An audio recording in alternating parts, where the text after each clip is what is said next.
Welcome to TV nine weather report. నైరుతి రుతుపవనాల కారణంగా ఇప్పటికే తెలుగు రాష్ట్రాల్లో జోరు వానలు చూస్తున్నాం మనం. ఇవాళ తెలుగు రాష్ట్రాల్లో ఏ జిల్లాలకి వర్ష సూచన ఉందో ఒకసారి గమనిద్దాం. ముందుగా తెలంగాణ విషయానికి వద్దాం. తెలంగాణ మ్యాప్ ని మనం చూస్తున్నాము. ఆరెంజ్ అలర్ట్ జారీ చేసిన ప్రాంతాలన్నీ కూడా మనం చూడొచ్చు. ఆదిలాబాద్, కొమరంభీం, మంచిర్యాల, భూపాలపల్లి, ములుగు, కొత్తగూడెం ఇలా 12 జిల్లాలకి ఆరెంజ్ అలర్ట్ జారీ చేశారు. మిగిలిన జిల్లాలన్నీ కూడా ఎల్లో అలర్ట్ లో ఉన్నాయి.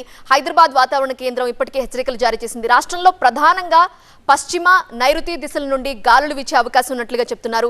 రాష్ట్రంలో పలు చోట్ల ఉరుములు, మెరుపులు, ఈదురుగాలతో కూడిన వర్షాలు కూడా కురుస్తాయని వాతావరణ కేంద్రం అంచనా వేసింది. పర్టికులర్ గా మనం హైదరాబాద్ విషయానికి వస్తే హైదరాబాద్ లో ఈ రోజు వెదర్ ఎలా ఉండబోతోంది అనే మ్యాప్ ని మనం గమనిస్తున్నాము. హైదరాబాద్ లో ఆకాశం అంతా కూడా మేఘావృతమై ఉంటుంది. ఉదయం నుండి కూడా మనం చూస్తున్నాము నల్లని మేఘాలు కమ్ముకున్నాయి. క్లౌడీ వెదరే గమనిస్తున్నాం. ఇప్పటికే చాలా ప్రాంతాల్లో చిరుజల్లులు కూడా కురుస్తున్నాయి. ఇక సాయంత్రం 5 తర్వాత భారీ వర్ష సూచన ఉన్నట్లుగా తెలుస్తోంది. తేలికపాటి నుండి మోస్తరు వర్షాలు కురిసే అవకాశం ఉన్నట్లుగా వాతావరణ శాఖ అంచనా వేస్తోంది. రాత్రి సమయంలో బలమైన ఈదురుగాలులు వీస్తాయని వాతావరణ శాఖ చెప్పింది. ఇక ఏపీకి వెళదాం.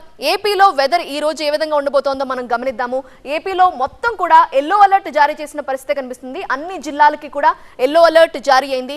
ఆంధ్రప్రదేశ్ లో 13 జిల్లాలకి ఎల్లో అలర్ట్ జారీ చేశారు అధికారులు.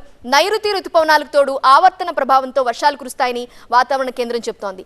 ఈ రోజు రేపు కోస్తా జిల్లాల్లో భారీ వర్షాలు ఉండే అవకాశం ఉంది. అలానే రాయలసీమలో మాత్రం తేలికపాటి నుండి మోస్తరు వర్షాలు కురుస్తాయని చెప్తున్నారు.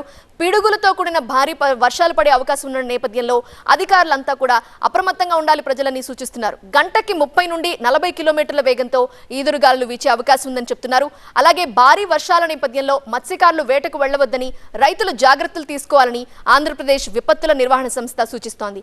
ఇది వెదర్ రిపోర్ట్.